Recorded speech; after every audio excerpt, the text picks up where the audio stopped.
You're listening to Menopause Natural Solutions, episode 74, Saffron, an out-of-the-box menopausal herbal consideration.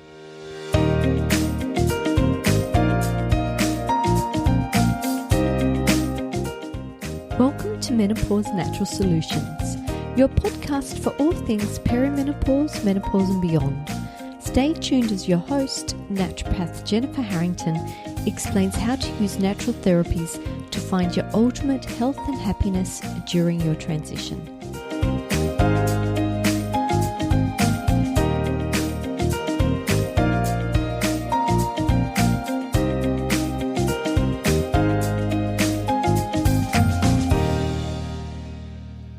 Hi ladies, I'm your host Jen, and today I'm going to be talking about saffron. Now, many of you would have heard of saffron. It's certainly a culinary herb that has been used for a long, long time. Actually, I think its history goes back to 7th century BC, so well before our time. And it really is such a valuable, versatile herb. It is actually the world's most expensive spice. It, by weight, is more expensive than gold, just to give you an understanding of how valuable this beautiful herb actually is. So saffron may not be one of the first herbs that comes to mind when we think of menopause, but it is a herb that covers so many symptoms of menopause that it's one of my favorites and one of my go-tos, but it's not one that you will often read about or hear about when menopause is being discussed. As a medical herbalist, my primary use of saffron is for mood disorders. It has been nicknamed the sunshine spice because it certainly can bring light into the darkest of moods. And a quick PubMed search for medical research on saffron found 99 entries looking at saffron for depression and 40 for anxiety. The findings from these studies found saffron to be significantly more effective than placebo and equal in effect to pharmaceutical antidepressants. Saffron has also been tested together with antidepressants, and the combination was found to be safe and actually more effective. Most women I consult with are struggling with moods, and this alone would be a fantastic reason to consider prescribing saffron. But wait until you hear the list of other health benefits. I'm sure you can tick quite a few boxes here for yourself. So let's start with libido. Historically, saffron has been used as an aphrodisiac, as it increases blood flow to the pelvic region. It may increase arousal, lubrication, and pleasure. Saffron may also improve sleep. It may help with sleep maintenance and sleep quality. Women self-reported waking feeling more refreshed. Premenstrual syndrome for those still menstruating. It may regulate premenstrual moods and decrease breast tenderness and abdominal cramping. Fatigue. By fueling your mitochondria, saffron may increase not only your energy levels, but your endurance capabilities as well. Cognition. Crocin is an active constituent of saffron, and it was found to increase cognitive ability and to improve moods, and there are some really promising studies on this with Alzheimer's patients. Digestion.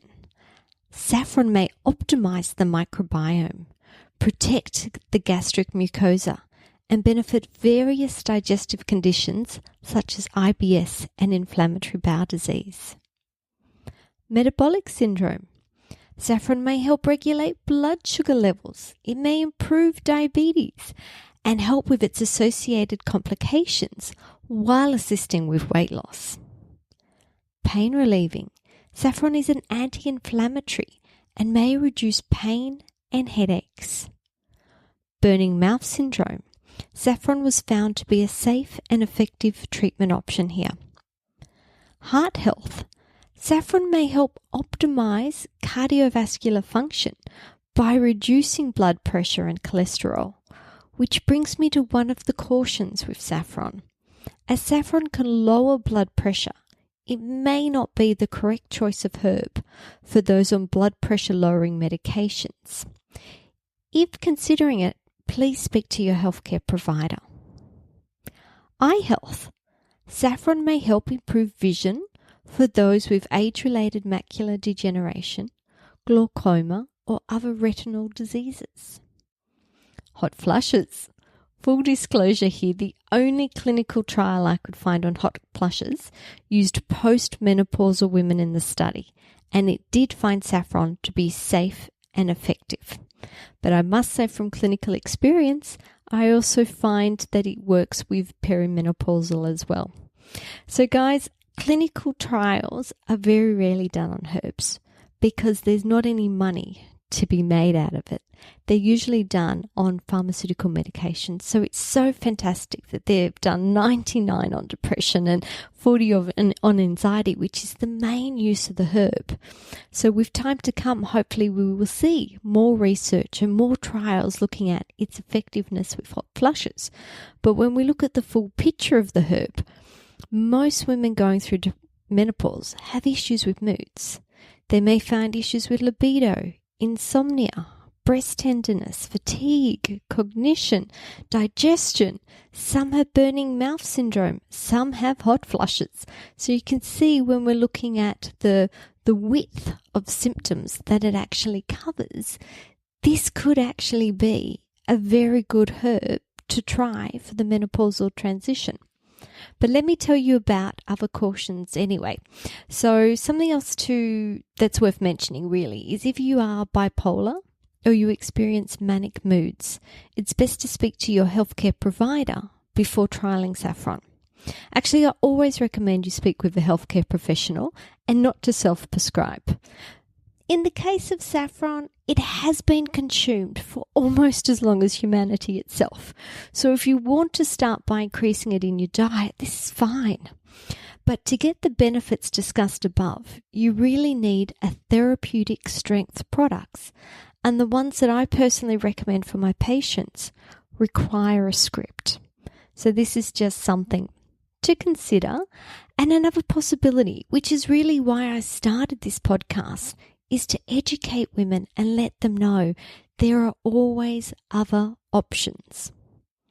And I'm not pro this or anti that. It's more let's just start and see where you find benefit. And if dark moods or anxiety are at the heart of your problem, then saffron certainly may be worth considering.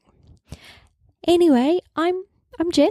I'm the clinical director and naturopath here at Menopause Natural Solutions. If you do need to have a chat with someone, I do offer a complimentary discovery call. I do see patients one-on-one, but we also have our next group intake starting on the 1st of February. So if this interests you, make sure you jump over to the website and click on the Menopause Makeover tab. If you pop your details in there now, you go on the waiting list. So when doors open at the end of January, you'll get a reminder, hello, we're open. You can come and join now if you like. And this is a 3-month program. The first month we're going to be looking at lifestyle habits to help us improve our menopausal transition. So things like breathing, meditation, exercise.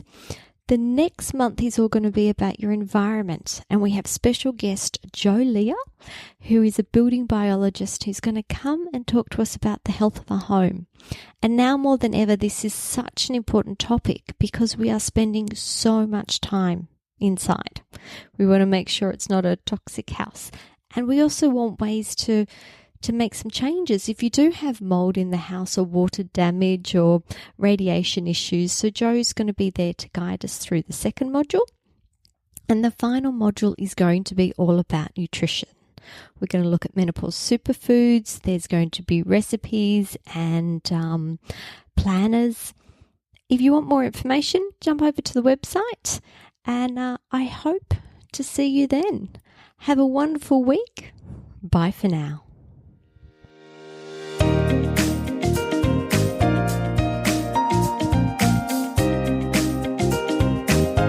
Thank you for listening to Menopause Natural Solutions. This podcast contains general information about menopause. It is provided as a guide and it is not intended to replace medical advice. Opinions of guests are their own, and this podcast does not endorse or accept responsibility for statements made by guests. If you have enjoyed today's episode, please leave a rating and review.